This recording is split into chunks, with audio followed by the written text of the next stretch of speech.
유쾌한 남자들의 시시콜콜 토크쇼 김프로쇼 지금 시작하겠습니다. 저는 김프로입니다.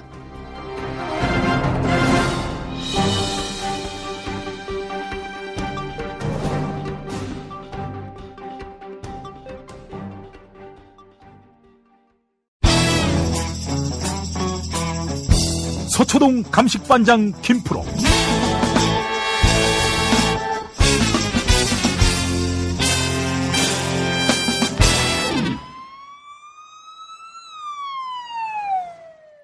김프로 나와 계시죠? 네, 안녕하세요. 김프로입니다. 제가 법조와 관련해서는 문외한이지만은 조윤선 씨는 반드시 구속될 것 같습니다.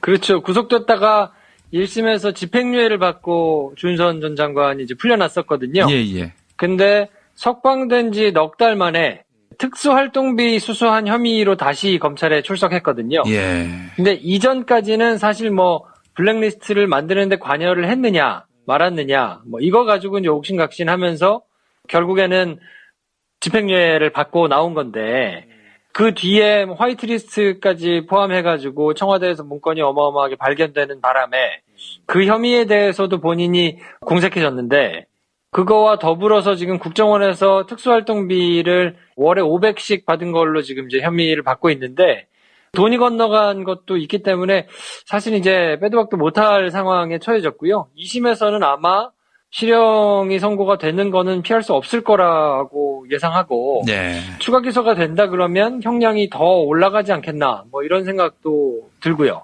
그리고 1심에서 어쨌든 본인이 아니라고, 전혀 자기는 관여한 바 없다고 계속 그렇게 얘기를 했었기 때문에 그것도 유리하게 작용할 리는 없을 테고, 여러 가지로 하여튼 굉장한 사면초가에 몰렸다고 보시면 될 것 같습니다.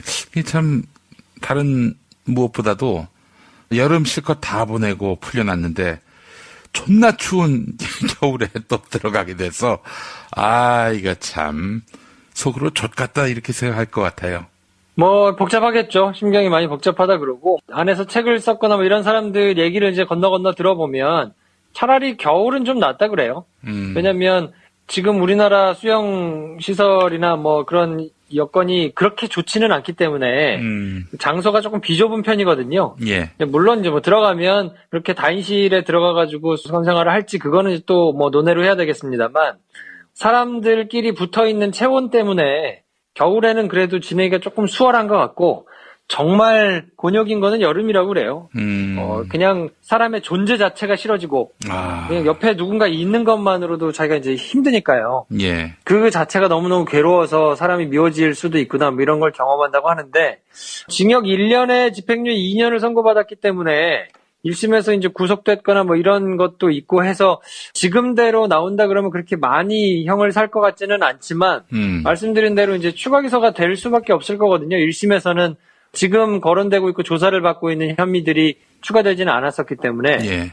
근데 만약에 이제 고정적으로 상납을 받고 이랬으면 기간이 얼마인지 월 500씩이라고 하니까 이것도 5천만 원 이상 되고 이러면 가중 처벌을 받거나 이럴 수 있거든요. 예. 그러니까 아무튼 셈법이 많이 복잡할 겁니다. 그래서 어떻게 이 국면을 타개해야 될 건지에 대해서 속이 복잡할 거예요. 4월 14일에 어떤 언론 보도를 보니까 조윤선 구치소방에서 생쥐가 나와가지고 크게 놀랐다고 합니다. 그래서 교도관들이 겁먹은 조윤선을 달래주느라 애먹었다고 하는데 말이죠. 생쥐에 대해서 혐오감이 있는 모양이죠? 이분들은? 생쥐가 반가울 수 있나요? 또 그렇게 모양새가 그렇게 된 생쥐는 또 익숙하지 않겠죠. 그렇지. 자, 그렇다면 조윤선은 우리 김프로가 대략 감으로 때려 맞춰 본다면 한 몇 년 살 것 같아요? 글쎄요. 지금 새로 혐의를 적용해가지고 추가 기소되는 내용을 조금 봐야 될 것 같고요.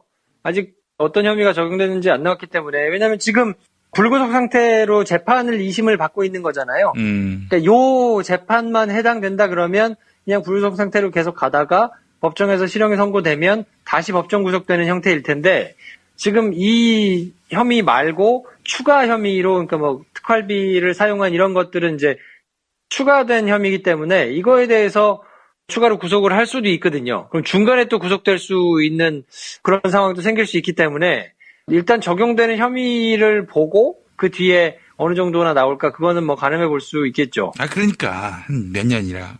모르겠다는 얘기예요. 지금 어떻게 얘기를 해 이거를. 모르겠다고 한마디만 하면 되지. 뭐 이렇게 장황하게 얘기를 해. 시간 끌기 위한 시간 포석입니다. 끌기 위한. 지금. 너무 일찍 끝나면 좀 여러 가지로 부실하다는 얘기를 들을까봐 최대한 말을 늘리는. 이거 어디 가서 배운 기술이야? 응? 다 생전의 기술이에요. 김용민 씨가 하도 쪼니까 제가 생전 그런 말을 들어본 적이 별로 없는데 예. 너무 문장이 안 끝난다. 이렇게 말을 길게 빙빙 돌려가지고 별 쓸데없는 말을 길게 하냐 이런 지적을 많이 받거든요. 제가 이 쪼임에서 나온 거라서 사과를 드리지만 참 힘듭니다, 저도. 알겠습니다. 그래요. 자, 저 우병우 얘기도 한번 해봅시다. 이번 주 안에 어떻게 영장 칩니까? 영장 아마 청구될 것 같고요. 지금 우병우 전 민정수석 같은 경우는 녹음하고 있는 일요일 날 5번째로 소환이 됐는데 오늘은 과학계 블랙리스트 관련해가지고 추궁을 했다고 그래요. 물론 내용에 대해서는 여태까지 그래왔듯이 그냥 대부분 다 부인한 걸로 이제 전해지고 있던데 기자들한테 미리 얘기를 했다 그럽니다. 이제 계속 우병우 전 민정수석이 출석할 때마다 굉장한 화제가 됐잖아요. 한 번은 쏘아보시고 한 번은 야진 오시고 막 이러는 바람에 그냥 국민적으로 별로 그렇게 이미지가 좋지 않단 말이에요. 그러니까 출석할 때마다 뭔가 이렇게 이슈가 되고 막 기자들한테 이제 질문 받고 이런 것들이 검찰한테도 우병우 전 민정수석한테도 서로 다 부담이 됐던 것 같아요. 5번째 출석하는 거는 비공개로 하겠다라고 기자들한테 이제 얘기를 했다고 그래요. 그래서 출석해서 조사를 받고 있는 내용을 출석할 때는 알려져 있지 않았던 것 같고 저녁에 거의 이제 돌아갈 때쯤 돼가지고 한겨레가 단독으로 보도를 했던데 그래서 이제 뒤늦게 막 알려져서 이제 5번째 소환됐다 이렇게 나오는데 아마도 그냥 놔두지는 않을 거고요. 나가고 나면 바로 구속영장을 청구하는 방침을 지금 검토를 하고 있을 텐데 예. 내용이 얼마나 단단하게 만들어졌을까? 그거에 대해서는 사실 조금 궁금증을 가지고 좀 지켜보고 있습니다. 이번에도 또 영장이 기각되면 진짜 국민들 폭발할지 몰라요. 그럼요. 이번에는 어떤 이유를 들어가지고 이제 만약에 기각한다면 기각이 될지가 조금 궁금하긴 한데 서초동 내부에서는 사실 쉽지 않다라는 기류가 있는 거는 사실이에요. 쉽지 않다라면 뭐가 쉽지 않다는 거예요? 법리적으로 뭔가를 적용해서 구속이 될 만한 사안을 받아내는 것이 초장에 본인이 아주 모를 때 물증들이 많이 이렇게 확보가 돼 있는 상태면 모를까 그런 상태가 아니고 본인이 인멸할 수 있는 증거는 전부 다 인멸하고 시간도 한참 지나고 말도 상당히 맞춰놓은 상황에서 뒤늦게 조사가 막 이제 진행이 됐던 거라서 본인이 또 그런 특수수사에 있어서 맥을 잘 꿰고 있는 사람이라서 어떤 것을 질문할지 이런 거에 대해서 굉장히 좀 명면하게 알고 있거든요. 그러니까 그거를 충분히 다 대비해가지고 온 사람이기도 하거니와 직권남용 혐의 자체가 그렇게 흔하게 적용되는 것도 아닌데다가 최윤수 전 차장 같은 경우에 또 기각이 되기도 하고 이런 법원 내에 약간 미묘한 기류도 좀 있기 때문에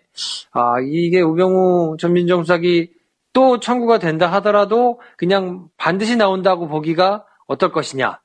쉽지 않은 것 같다라는 분위기가 있는 거는 사실이고 그래서 만약에 지금 이제 청구가 됐는데 또 기각이 된다 그러면 검찰이 다시 청구하는 거는 벌써 이제 2번이나 청구했는데 기각이 됐으니까 관례상으로 보면 그냥 불구속 기소를 아마 할 가능성이 높아 보이거든요. 근데 이번이 지금 하여튼 기로에 놓여 있는데 어떻게 되는지는 조금 지켜봐야 될 것 같습니다.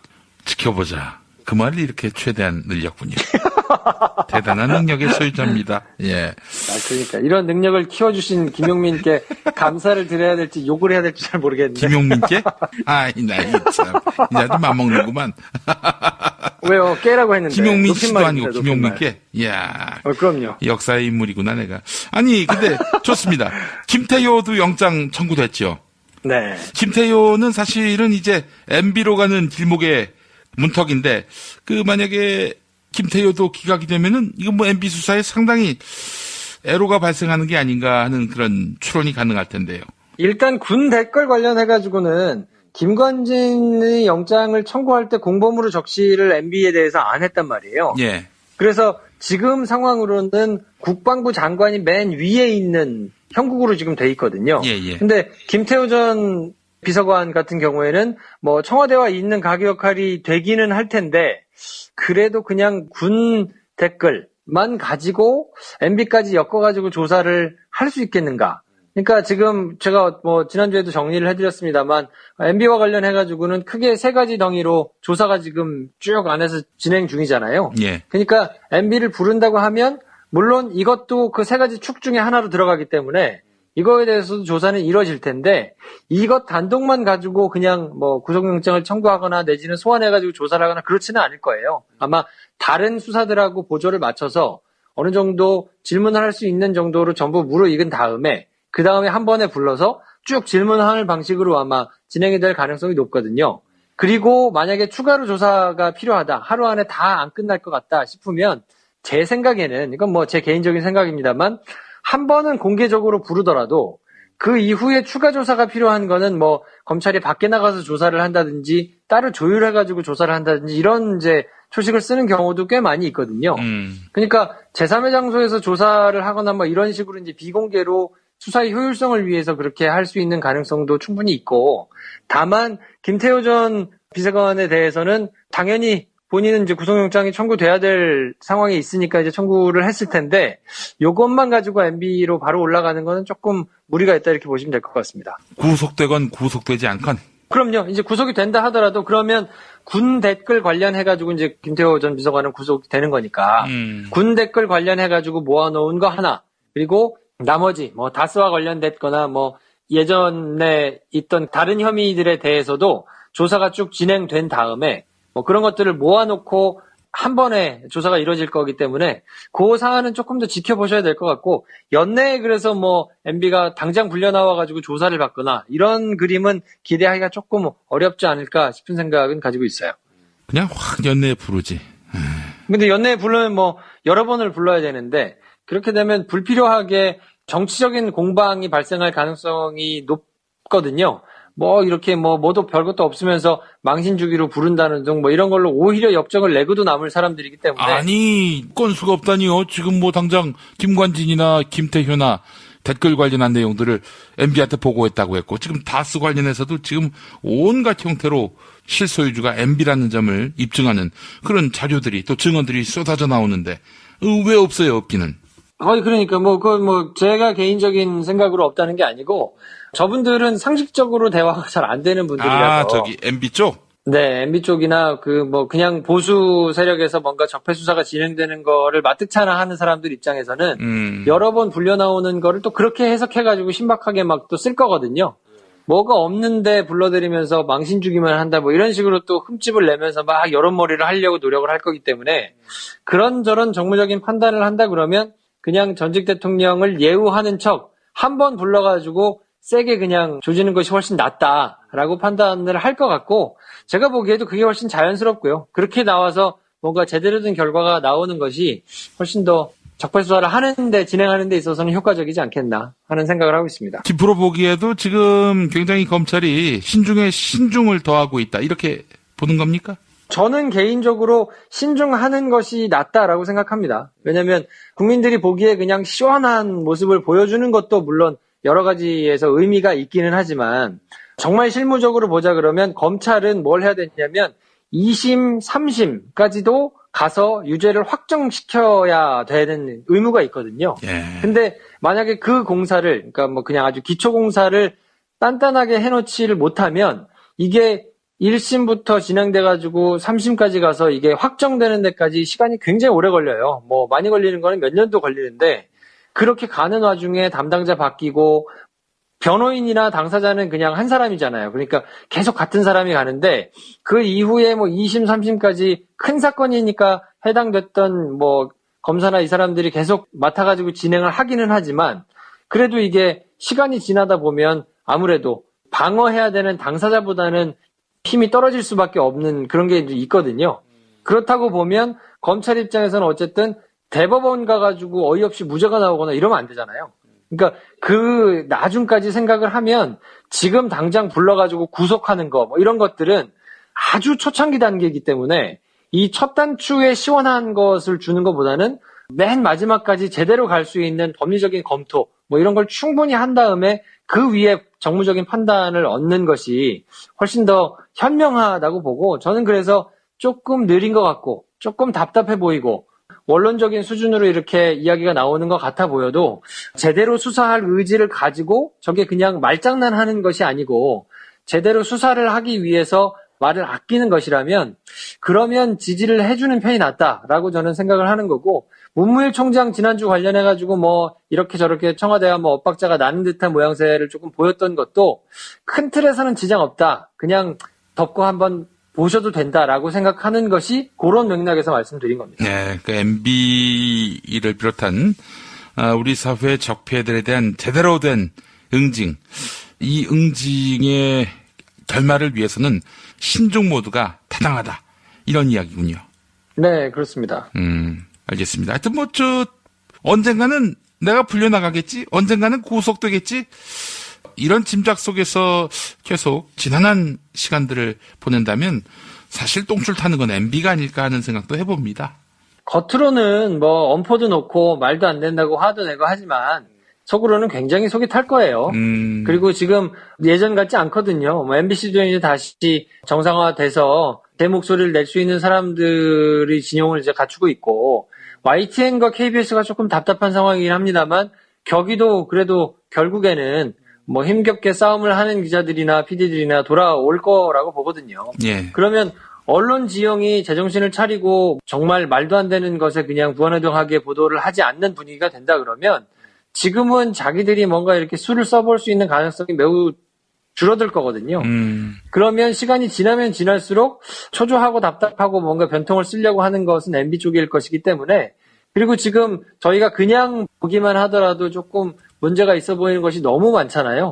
자원외교라든지 뭐 이런 건 아직 수사선상에 올라서 구체적으로 얘기가 되지도 않거든요. 근데 방산비리 관련된 것이라든지 뭐 자원외교 관련된 것이라든지 뭐 이런 쪽에 굉장히 큰 단위의 돈이 들어가는 것과 관련된 비리 혐의도 분명히 있을 수 있기 때문에 뭐 그런 걸 염두에 둔다 그러면 지금 뭐 물론 정치적으로 또 우리나라 헌법을 유린한 행위이기 때문에 크게는 합니다만 더 큰 것들이 많이 남아 있어서 실형으로 치자 그러면 형을 매우 세게 살 수 있는 내용의 혐의들도 아직은 뭐 우리가 찾아야 하고 검토해봐야 될 게 무지기수로 많이 남아있기 때문에 아무튼 이 정부 내내 차근차근 좀 여유를 가지고 의지를 가지고 수사를 제대로 해야 될 거는 끝까지 수사를 파헤쳐서 해야 된다라는 게 제 생각이기도 하고 많은 분들의 생각이기도 할 거고요.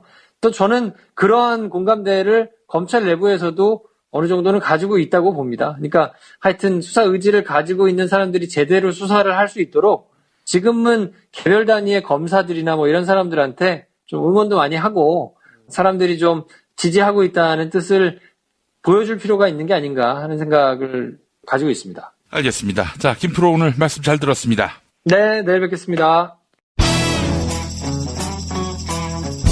서초동 감식반장 김프로.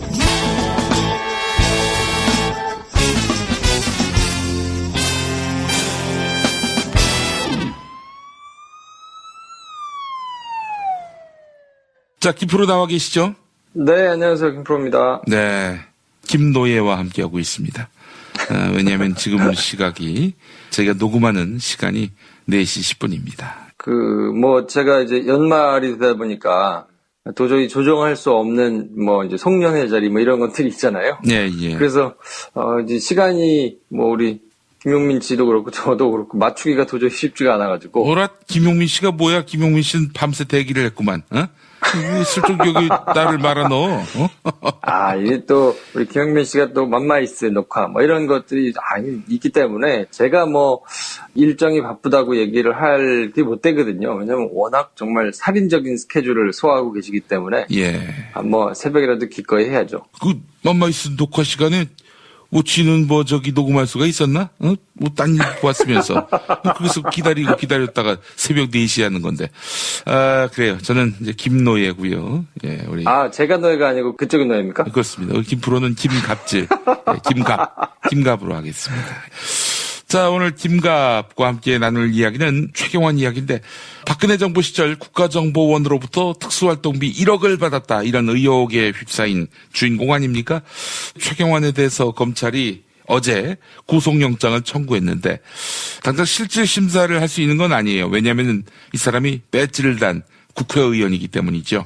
네, 국회의원은 이제 회기 중에 국회가 열리고 있는 동안에는 그냥 체포를 할 수가 없거든요. 예. 국회에서 동의를 해줘야 됩니다. 과반수가 출석해가지고 그 출석한 사람의 과반수 이상이 오케이, 뭐 데려가도 좋습니다라고 이렇게 하지 않는 이상은 잡아갈 수가 없단 말이에요. 예. 그래서 법원이 정부를 통해가지고, 그러니까 법무부를 통해가지고 국회에다가 동의를 받도록 그 절차상 그렇게 돼 있는데, 법원이 그러니까 이제 절차에 따라가지고 지금 보낸 상황이고, 그러면 지금 뭐, 그게 국회로 전달이 되면 뭐 이렇게 정해진 절차에 따라서 12월 23일 날 이제 표결이 이루어질 수 있거든요. 근데 23일 날 임시국회니까 지금 임시국회가 끝납니다. 예. 그러면 만약에 23일 날 그냥 뭉개고 표결을 하지 않으면 24일 날 검찰이 그냥 가서 잡아오면 돼요. 그렇지. 그 임시국회가 끝났으니까요. 예, 예. 근데 만약에 이제 국회가 그거를 이제 막아주려면 24일 날도 국회를 다시 열면 돼요. 임시국회를. 네, 근데 그거는 또 단독으로 할 수는 없어서 지금 뭐 116석밖에 안 되니까 그러면 이제 다른 여당이 그걸 해줄 리는 없고요. 민주당이 해줄 리는 없고 뭐 국민의당이라든지 뭐 이런 다른 바른정당 이런 데들하고 좀 부탁을 해가지고 이제 과반 이상 출석을 해야 되는데 이미 국민의당에서는 절대로 방탄국회는 없다 이렇게 선을 그은 상태라 그렇지. 지금 본인들이 출석을 해가지고 임시국회를 여는 거는 사실상 물 건너갔다고 봐야 되고요. 그럼 남은 수가 전부 다 와가지고 상당수의 의원들이 반대표를 찍어가지고 부결시키는 방법이 하나 있는데 예. 그렇게 되면 이제 비난을 본인들이 오롯이 다 받게 되지 않겠습니까? 예. 근데 박근혜 정부 시절에 이제 핵심 실세여서 뭐 진박 감정사 뭐 이렇게 이제 별명을 가지고 있던 분인데 지금 친박을 마뜩지 않게 생각하고 있는 사람들이 많잖아요. 홍준표 대표도 그렇고. 예. 근데 지금 본인을 구해주기 위해서 그 많은 비난과 역풍을 감수하면서 자유한국당 의원들이 나설 걸 기대하는 거는 사실 좀 어렵죠. 그러니까 결국 어쩔 수 없이 23일 날 통과가 되거나 그게 뭐 미적미적 해가지고 통과가 안 되더라도 그냥 검찰이 가서 데려오거나 뭐 구속은 피하기가 어렵다라고 보는 것이 맞는 것 같습니다. 네, 뭐 그러다 보니까 이제 최경환 의원이 나타날 것에 대비해서 동대구역에 경찰을 풀어야 한다. 뭐 이런 얘기도 지금 나오고 있어요. 그렇죠. 지금 1억 원을 받았느냐 말았느냐 가지고 이때까지 최경환 의원이 강하게 부인을 했단 말이에요. 내가 국정원으로부터 1억 원을 만약에 받았다 그러면 할복하겠다. 뭐 이런 얘기를 이제 하면서 굉장히 세게 막 제스처를 취했는데 사실 새로운 혐의가 더 추가로 드러났거든요. 일부 언론들을 통해 가지고 내용을 보면 남재준 국정원장 시절에 남재준 국정원장한테 전화를 했다는 거예요. 그래서 국정원 특수활동비를 청와대가 좀 받아가지고 쓰게 해달라. 그래서 매달 5천만 원씩을 이제 받아가지고 썼다는 거죠. 근데 이병기 전 국정원장 때 이게 매달 5천만 원씩 내던 거에서 액수가 올라가지 않습니까? 1억 원으로. 근데 그 1억 원으로 올리는 것도 최경환 의원이 관여를 했다는 거죠.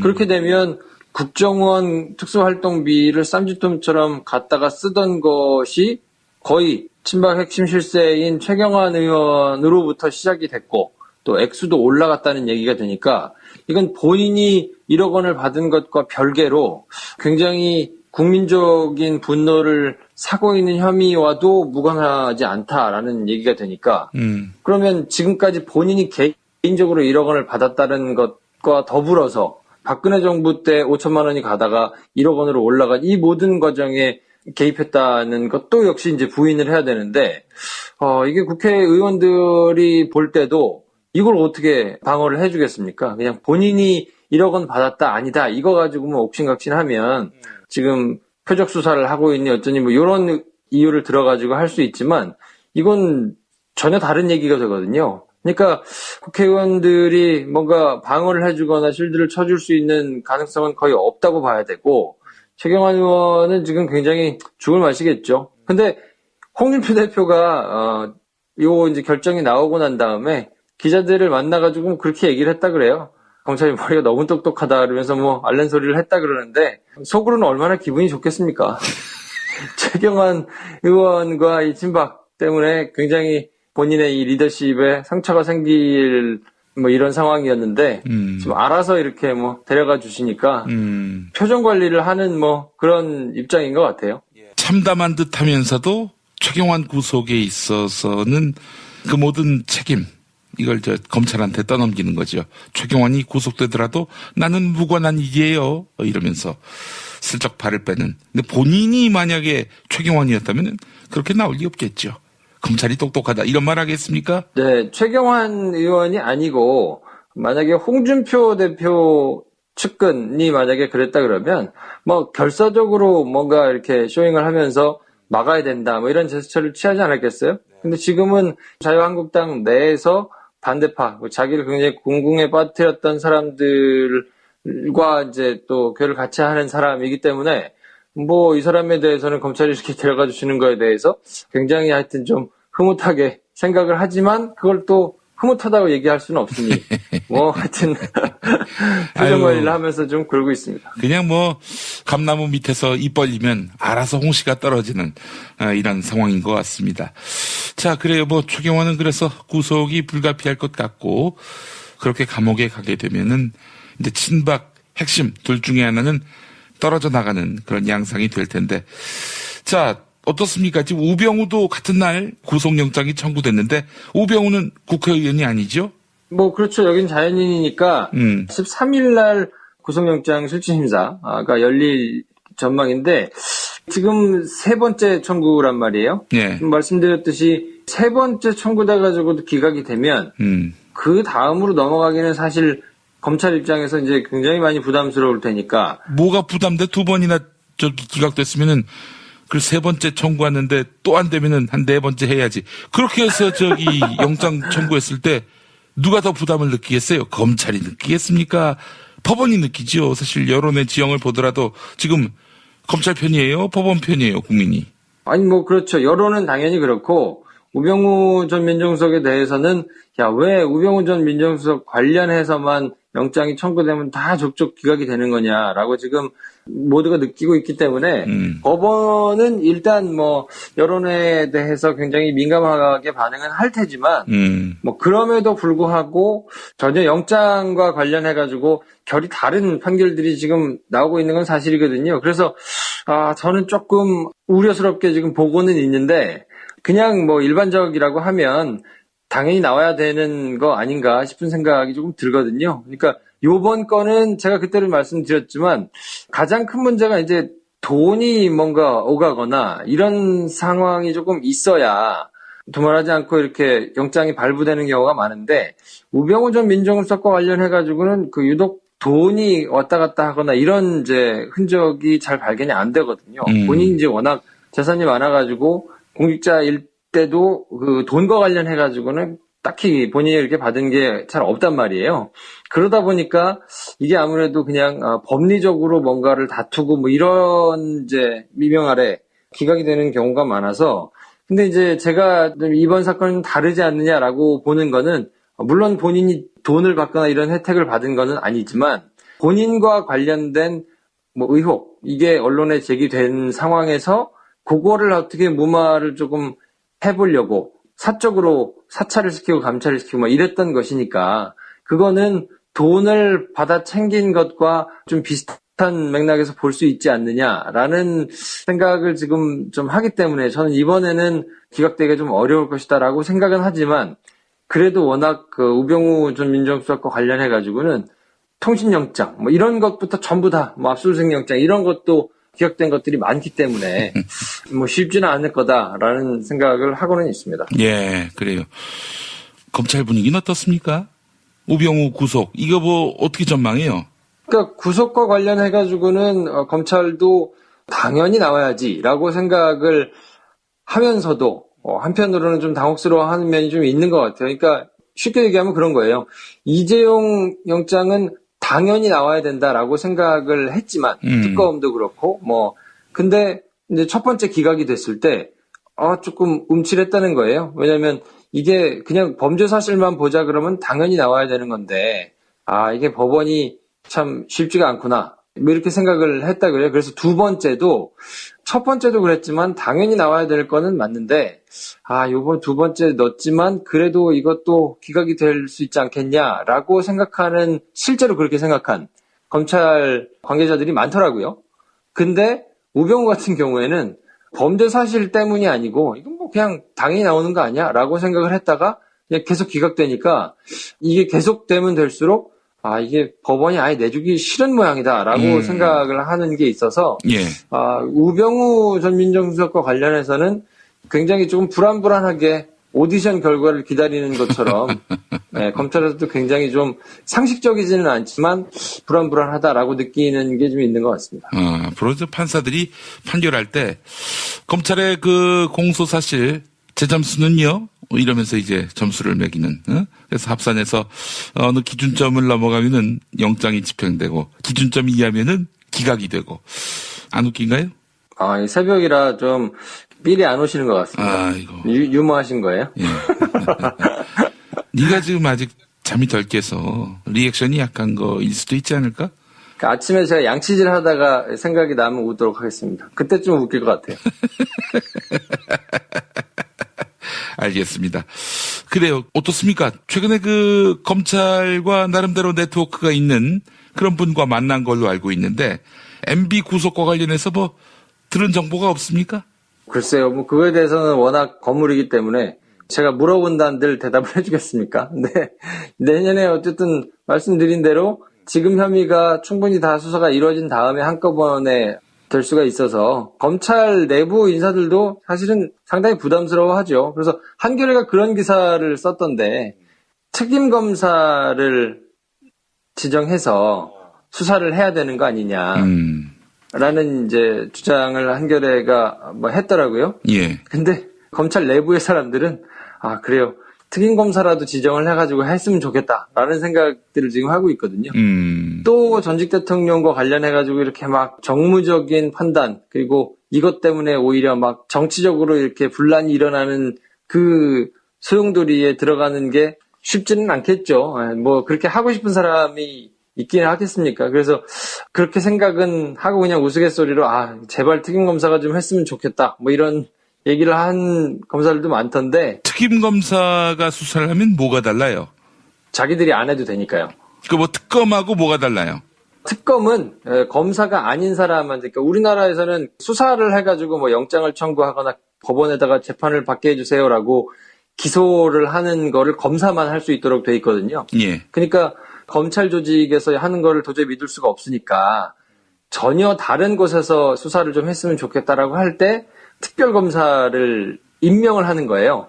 전혀 다른 사람, 김용민 씨 같은 사람한테 당신이 검사를 하세요. 임명을 해주는 거죠. 그러면 임명을 받은 기간 동안은 검사니까 수사를 할 수 있는 거잖아요. 그래서 이제 통상적으로는 수사를 알아야 되니까 검사 출신이었던 변호사, 뭐 나가 있는 제야의 이런 인사들한테, 법조인들한테 불러가지고 특별검사로 임명을 해주고 그래서 대통령이 이제 임명장을 주는 거잖아요. 요 사건에 대해서만 요 기간 동안에만 당신 검사하세요라고 검사를 시켜준 거예요. 그래서 그 사람이 사건을 수사해가지고 기소하게 되면 나중에 그 기소한 사건에 대해서는 쭉 이제 재판까지 할 수 있거든요. 근데 특임검사 제도는 그런 게 아니고 지금 검찰 내부에 특별한 임무를 부여해 주는 거예요. 그래서 이 사건에 대해서는 검찰총장한테 뭐 혹은 당신 상급자한테 보고하지 말고 당신 혼자 그냥 오롯이 당신 혼자서 이거를 다 수사해라 라고 하는 게 특임검사거든요. 그러니까 보통 특임검사 제도는 검찰 내부의 비리를 수사를 하거나 검찰이 뭔가 이렇게 총장이 보고를 받으면서 하는 게 혹은 뭐 총장만 보고를 받으면서 그 밑에 있는 다른 뭐 주요 간부자들이라든지 아니면 자기의 직속 상관이라든지 이런 사람들한테 보고를 하지 않고 총장한테 직보만 하면서 수사를 독립적으로 하는 거를 이제 특임검사라고 하거든요. 예. 그러니까 이거는 중앙지검에서 이렇게 여러 진행 중인 적폐수사와 별개로 그냥 전혀 다른 사람이 맡아가지고 그 사람이 총장과 직보하면서 하게 되니까 그러면 결국은 그 사람이 모든 판단과 책임과 이런 걸 다 지게 되지 않겠습니까? 예, 예. 그냥 우스갯소리를 하는 거예요. 제발 이건 좀 특임검사가 했으면 좋겠다.